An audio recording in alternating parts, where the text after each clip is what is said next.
Aleluia. A paz do Senhor Jesus a todos. Amém. Vamos abrir a palavra do Senhor no Evangelho segundo João.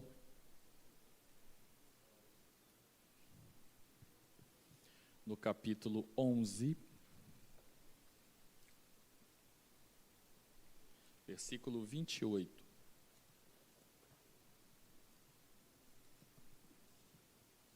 Evangelho segundo João, capítulo 11, versículo 28.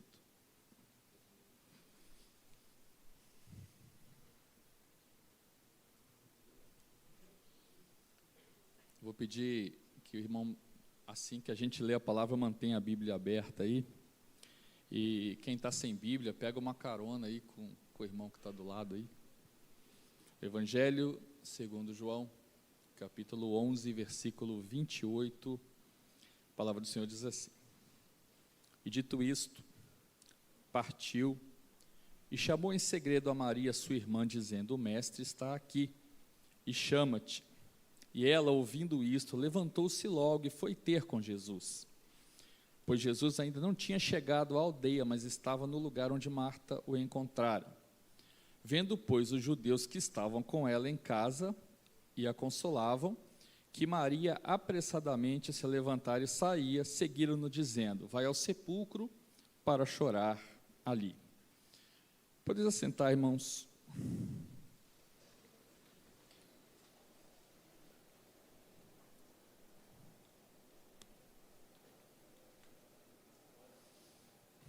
Eu tenho certeza que você já deve ter ouvido uma parte desse texto que nós lemos com respeito à ressurreição de Lázaro, né?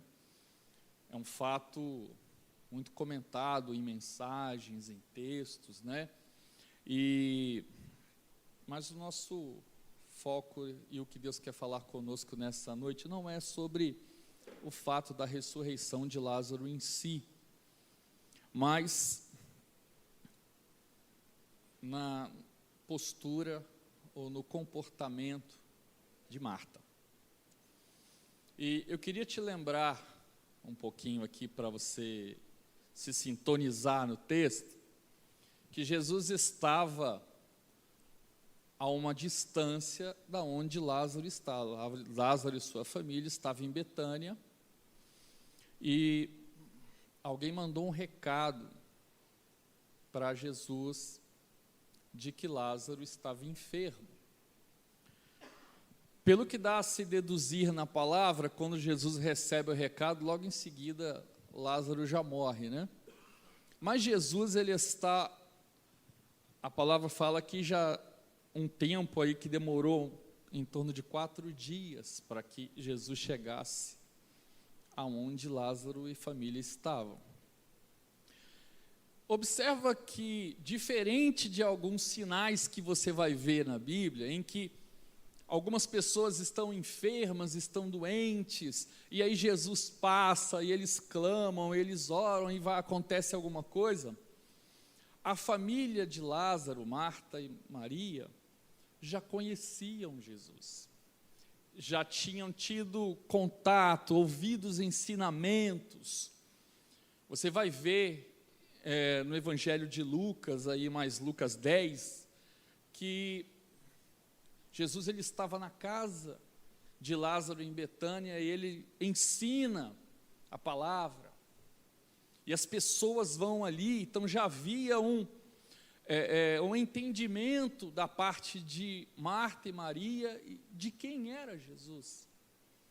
Só que você vê uma coisa interessante: mesmo as pessoas que conhecem Jesus, muitas vezes não agem com Jesus como se já tivessem relacionamento com Ele, mas sim, diante das situações, dos problemas, e aí trazendo um pouco para o contexto nosso atual, que muitas vezes nós fazemos isto, quando nós estamos com algum problema, alguma situação, e que algo não deu certo, alguma situação na nossa vida, alguma coisa aconteceu na família, ou alguma coisa te deixou entristecido, isso te motiva muitas vezes a procurar Jesus de uma forma às vezes mais rápida do que você eventualmente procuraria, se você não tivesse problema nenhum. Mas observa que Jesus não foi no tempo que Marta queria que fosse. Então, nesse meio do caminho, Lázaro morreu. E quando Jesus chega 4 dias depois, não pense você que quando Jesus chega ali, já estava tendo ainda algum velório, não, já tinha passado 4 dias, já tinha colocado no sepulcro, já tinha acontecido todo o cerimonial envolvido, né? Ninguém mais estava imaginando assim, não, quando Jesus vier, ele vai ressuscitar Lázaro. Ninguém esperava isso. Até Marta não tinha essa aspiração. Ela simplesmente, quando Jesus chega, o mestre está aí, Maria também, se sensibilizam, né, vai trazer um conforto, vai chorar junto. A Bíblia fala que Jesus chorou. É o 2º menor versículo da Bíblia. Jesus chorou.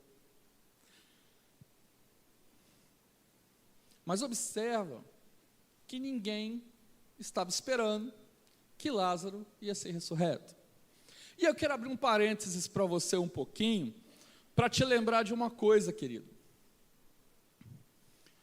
Servir a Jesus, viver com Jesus, não é de momentos, de circunstâncias, de oportunidades, aonde você, é igual quando você está com fome, você vai lá no self-service, você escolhe o que você quer, acabou, vai embora.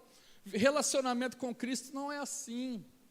Não é porque você tem um problema, que Ele tem que resolver o problema na hora que você quer, do jeito que você quer, e quando isso não acontece do seu jeito, você desiste, você perde a aspiração, você acha que não tem mais interesse nisso, que não vai acontecer mais nada, e aí você vai tratar de outras situações, de outras circunstâncias.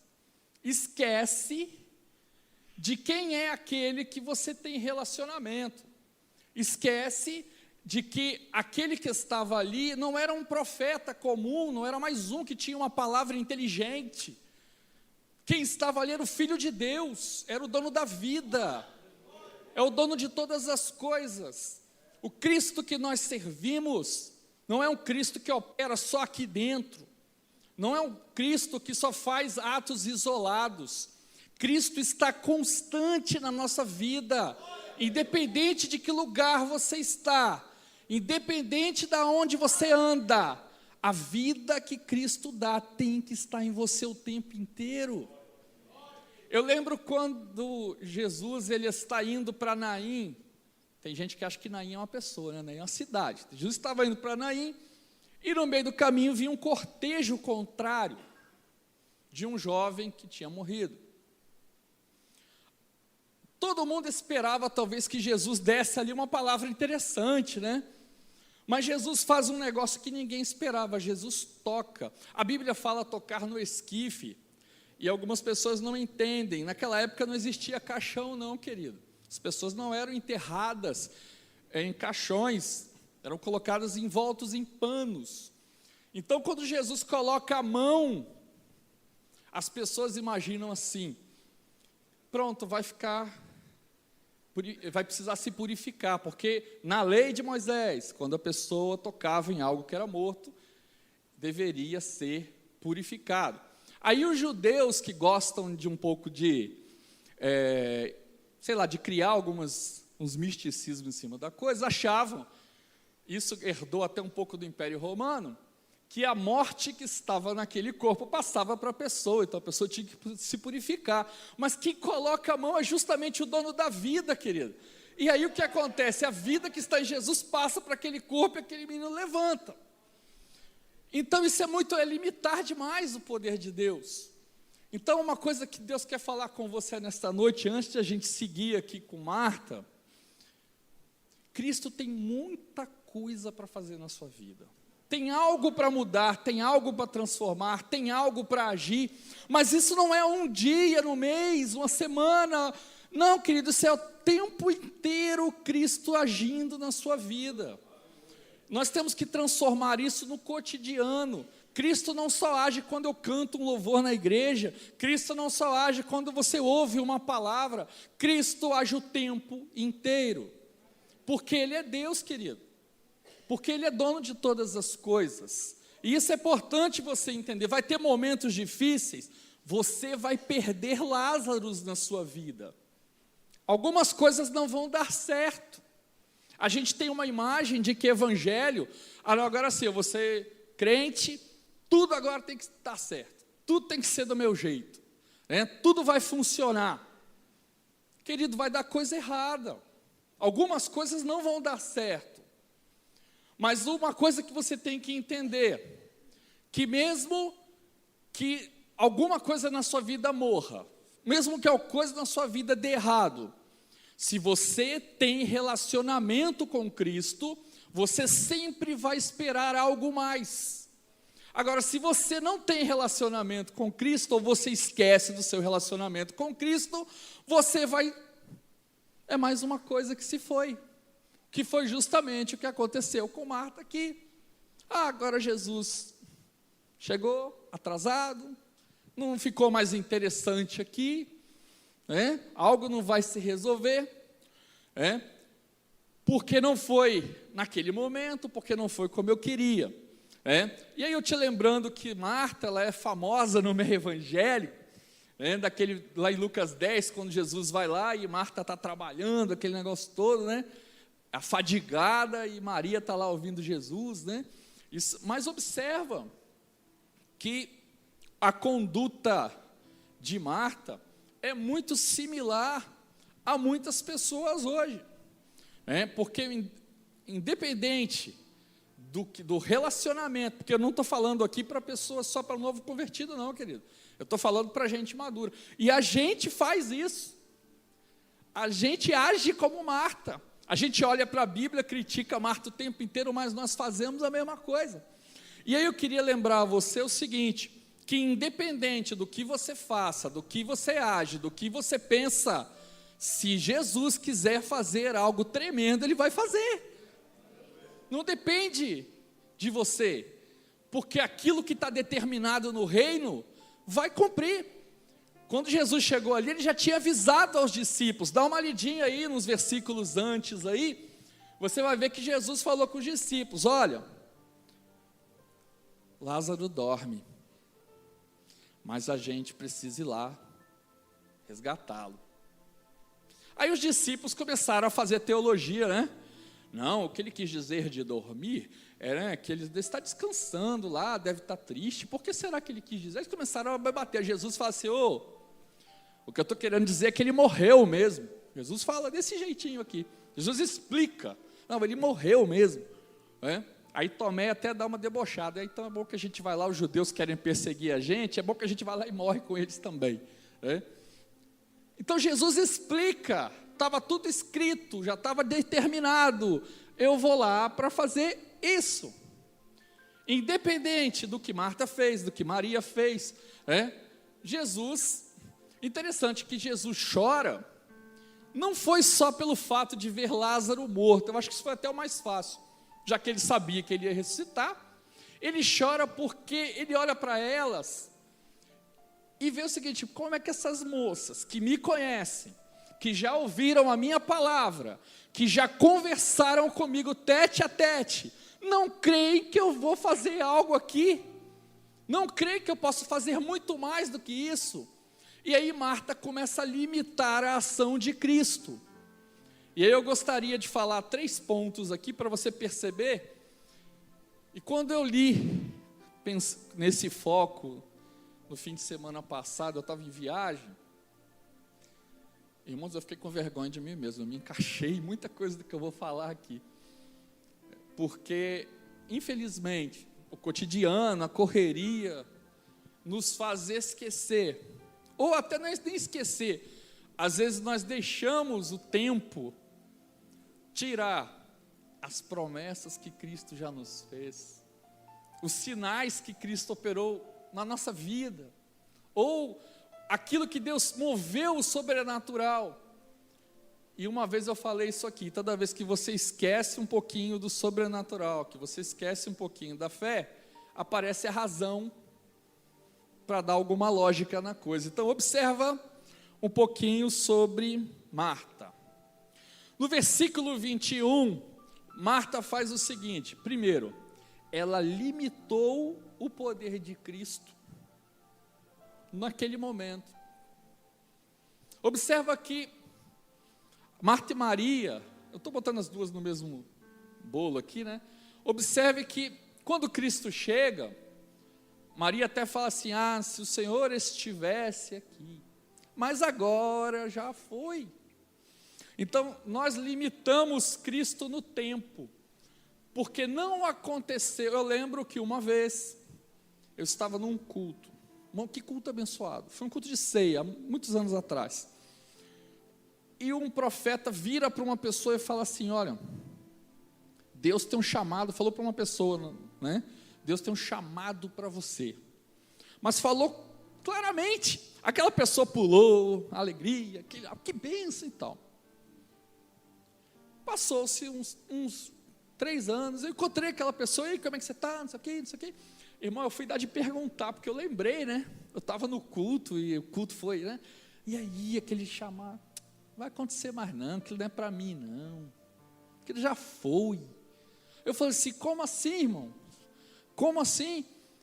Aquilo foi claro, foi sinal de Deus, não limita o tempo não. Aí aquela pessoa me ouviu, irmão, e começou a lembrar, foi orar e tal, e não é que veio a bênção, irmão, e não é que o irmão foi levantado no ministério, e outras coisas aconteceram na vida dele, mas passou um tempo, irmão, ele esqueceu, mas Cristo não esqueceu. Naquele dia, naquele culto, que aquilo aconteceu, foi anotado na eternidade, que ele falou assim: aquilo vai acontecer, mas vai acontecer do meu jeito. Observa que Jesus não chegou na hora do enterro. Nem sempre Jesus vai chegar no momento exato que você está chorando. Às vezes você vai precisar chorar primeiro, às vezes você vai precisar colocar o joelho primeiro, às vezes você vai precisar compadecer primeiro, e o choro vai durar, aí eu vou pegar o salmo, né? Que vai durar a noite inteira, mas a alegria vem pela manhã. Presta atenção, Cristo, às vezes a gente acha que é o seguinte: não, eu vou colocar meu joelho, vou chorar, vou gritar, vou espernear, que Cristo vai fazer alguma coisa agora. Será? Ele que é o Senhor, Ele que define, não é você. Nós queremos inverter a mão e falar assim: Senhor, faz isso, e aí vai lá e Marta e faz, né? Não, Senhor, já não funciona mais, né? Olha no versículo 21 aí. Já foi, já passou. Segundo ponto importante, Marta se apegou mais ao conhecimento do que a presença de Cristo. A gente tem essa mania de usar isso na teologia, que o conhecimento teológico, Cristo fala para ela: mas Marta, eu vou fazer, eu sei, Senhor, porque eu aprendi que no último dia vai haver ressurreição, né? Querendo mostrar para Cristo que ela assistiu à aula de teologia dele. Querido, a teologia é uma bênção, amém? Tem coisa muito importante que você vai aprender, mas a partir do momento que você passa a usar na razão, você não pode esquecer que existe o sobrenatural, querido. A teologia nos ensina a conhecer a palavra e aplicá-la no nosso cotidiano, tanto para as coisas daqui, como para as coisas de lá. Mas independente disso, o sobrenatural, a vontade, a soberania de Deus, ela prevalece. Você entende? Então, se Cristo estava ali para fazer alguma coisa, Ele não precisava ter aula de teologia não, querido, Ele ia fazer alguma coisa, e Ele fez. Mas ela, não, o Senhor não vai fazer isso não, a palavra de Deus é assim, está escrito assim. Aí começa a interpretar as coisas, né? Ah, não existe esse negócio de língua estranha, não, ó, porque a Bíblia fala isso aqui, tinha esse... Aí começa a pegar as teologias. Toma cuidado com tudo que você ouve, querido. Tem teologia que são coisas abençoadas, né? São que estão aqui, ó, firme. Mas cuidado com o YouTube, cuidado com o Facebook. A pessoa vai lá e fala qualquer coisa, você fica com aquilo. Ah, não, agora é isso mesmo, né? Agora Jesus vai voltar, não é assim não, ele não vai vir nas nuvens, mas peraí, está lá em Tessalonicenses, cuidado aí.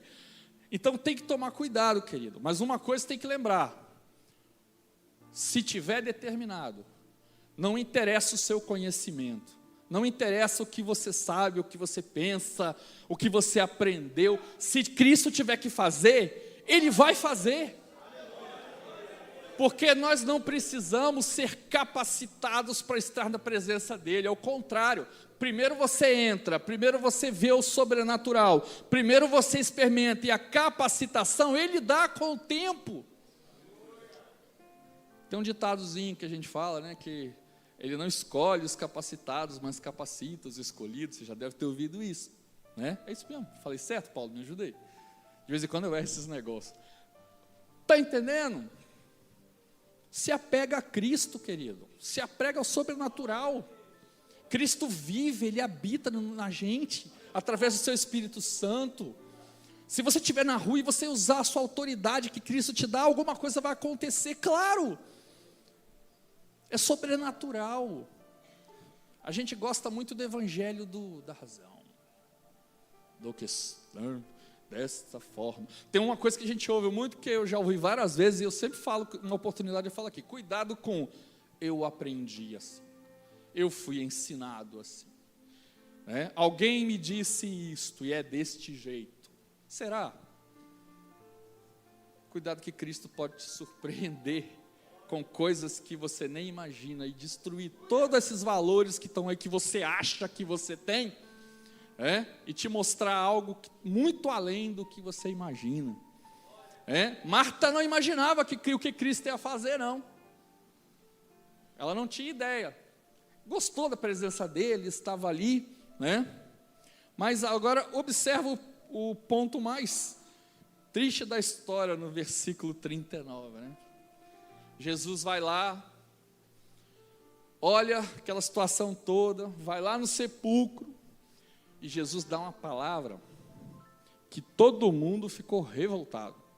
Ele falou assim: tira a pedra. Você imagina, o indivíduo morto há 4 dias.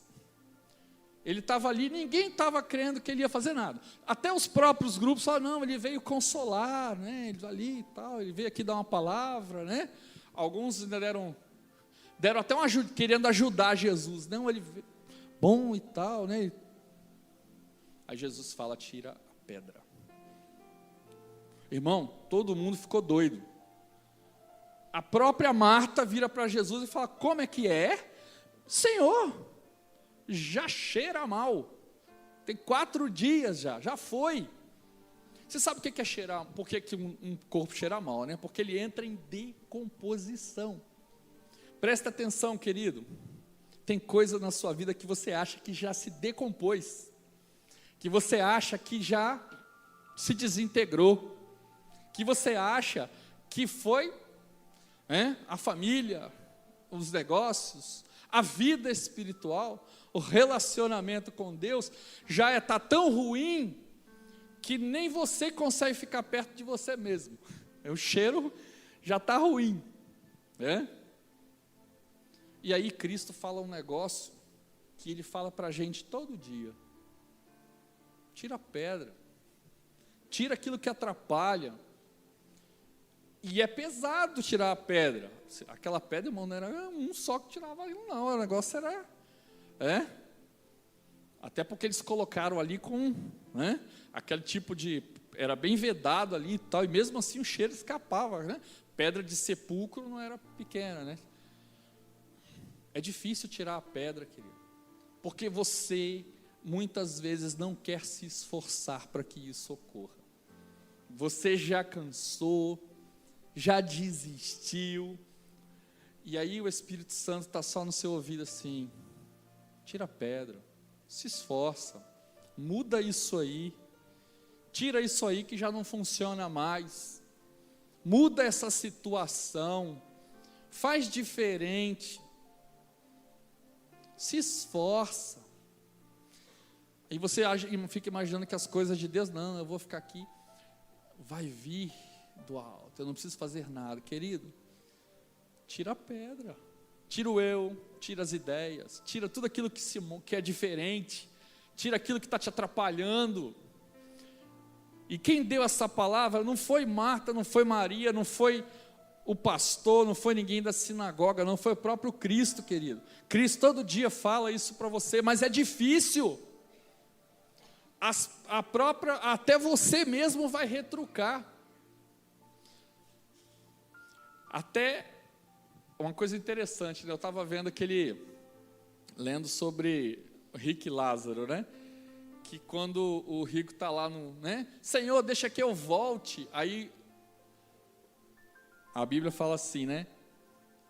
O que adianta se não estão dando ouvidos aos que estão vivos, aos profetas, quanto mais quem está morto? Então, o que a gente atende com isso, querido? Que nós, muitas vezes, não damos ouvidos enquanto ainda temos oportunidade de ouvir o Espírito Santo. Eu quero te dar uma notícia, que muitas vezes você já ouviu, mas às vezes a gente esquece. Jesus vai voltar, sabia? E quando Ele voltar, a forma com que o Espírito Santo faz hoje, vai acabar. Ele vai estar por aqui, claro, porque é Trindade, né? Não dá para limitar a presença do Espírito Santo. Mas essa dispensação, isso dele falar com você, isso dele te direcionar, vai acabar. Querido, enquanto você está tendo oportunidade de desfrutar da presença do Espírito Santo na sua vida, em nome de Jesus, tira a pedra, querido. Tira isso porque está atrapalhando. Tem algo que Deus quer fazer na sua vida. E presta atenção, você não espera o que Deus tem para fazer. Você acha que Deus vai fazer alguma coisa, e você pede a Ele alguma coisa, mas você não imagina o que Ele vai fazer. Porque se Ele fosse fazer do seu jeito, Ele não seria o Senhor. Ele seria quem? Um serviçal. Mas Ele tem uma forma certa de fazer, porque o principal de tudo isso que aconteceu aqui, Jesus responde isso aos discípulos. Isso só vai acontecer para que o nome do Senhor seja glorificado. Se Jesus volta no tempo deles, as pessoas falam assim, olha, está vendo, Marta tinha moral, foi lá, ele veio, fez, Marta era 10. Se ele faz no seu tempo, você vai se achar demais. Você vai se achar o super crente, mas tenta entender que tudo que Deus faz na sua, na minha, na vida do pastor, não é para que a gente se glorie de alguma coisa não, mas para que o nome de Jesus Cristo seja glorificado na sua vida, para que através da sua vida o poder de Deus se manifeste, não só a você, mas todos os que estão em volta. Esse é o objetivo de tudo. Então observa, querido, que independente do que você fizer, e se você agir igual Marta aqui, o milagre não é pelo seu mérito, o milagre não tem limite, o milagre não é das formas humanas. Muitas vezes a gente acha que milagre é alguém virar para você e te dar R$100. Tudo bem que para algumas pessoas, né? A gente pode até falar que é, né? Mas isso não é milagre não, isso é operação de Deus, querido. Milagre é o sobrenatural. Milagre é uma pessoa que chega condenada de uma doença, condenada de tudo quanto é forma, e de repente tudo some, tudo muda, e os médicos ficam envergonhados, e eles vão falar, realmente, não era porque essa pessoa se cuidou, não era porque meu tratamento, foi porque alguma coisa sobrenatural aconteceu. Milagre é isso aí, milagre é coisa tremenda, querido. Milagre é transformação inexplicável. Acho que foi a melhor definição que eu ouvi uma vez sobre isso. Milagre é uma ação inexplicável que não tem como colocar a razão em cima dela. Existem ações que Deus vai fazer no cotidiano. A irmã falou isso aqui, Deus vai te dar livramento, né? Deus vai te dar cura de alguma coisa, Deus vai abrir portas, Deus também vai fechar a porta. Isso faz parte do normal daquele que vive debaixo da orientação de Cristo. Agora, milagre é inesperado. Milagre é algo que muda as pessoas. É aqueles que estão em volta veem isso aqui, realmente é manifestação de Deus. E aí você vê que milagres não são muitas vezes o que a gente acha. Tem pessoas que só pelo fato dela se converter, pela vida que ela tomava, as pessoas olham e falam, realmente é milagre. Porque tem pessoas que a transformação foi de um jeito que nenhum ser humano explica. Eu conheço pessoas assim, pessoas que tinham um comportamento, que criticavam, eu vi pessoas criticarem o evangelho em mídias, e que hoje estão rendidas ao pé da cruz. E aí, isso nos faz entender o seguinte, que não depende, milagre não é o que eu acho bonito, milagre não é o que eu acho bacana, ou que dá ibope, milagre é aquilo que manifesta o poder de Deus e propaga isso na terra. Tem milagre para você? Tem. Quando? Não sei. Mas uma coisa eu sei, eu comecei falando nesse texto. Você tem relacionamento com o Pai. Você conhece Jesus. Você já permitiu com que Ele entrasse na sua casa. Você já dialogou com Ele. Você já ouviu os ensinamentos dEle. Então, querido, vai ter coisas que vão dar errado? Vai. Mas não esqueça disso. Independente se deu certo ou deu errado, é melhor estar relacionado com Cristo nessa situação, do que não ter relacionamento com Cristo e achar que tudo dá certo, que não é verdade. O próprio Jesus fala que essa é a paz que o mundo vos dá, porque a paz que Cristo dá, ela é diferente. Ela não é só um estado de espírito, que eu sempre estou rindo e feliz, não. A paz de Cristo você também chora, sabia? A paz de Cristo, você também coloca o seu joelho no chão e fala com o Senhor. Mas a paz de Cristo nos faz entender que independente se está ruim ou se está bom, Ele está aqui do meu lado. Você entende? Se tiver difícil, Ele vai pegar na sua mão. Se tiver bom, Ele também vai junto com você. Você está entendendo? E aí, para terminar, não esqueça, querido. Não esqueça para que Deus te chamou. Não esqueça do Evangelho. Se eu fosse dar um tema para essa mensagem, é difícil, tem tantas coisas que eu falei, mas eu ia dizer o seguinte, que o Evangelho, ele é simples, porque no final de tudo, é a manifestação do poder de Deus. Só que o problema é que nós complicamos, porque nós criamos, nos apegamos mais às doutrinas, aos entendimentos, às ideias, do que a própria ação do Espírito Santo na nossa vida. Então, para terminar, peço que você se coloque de pé.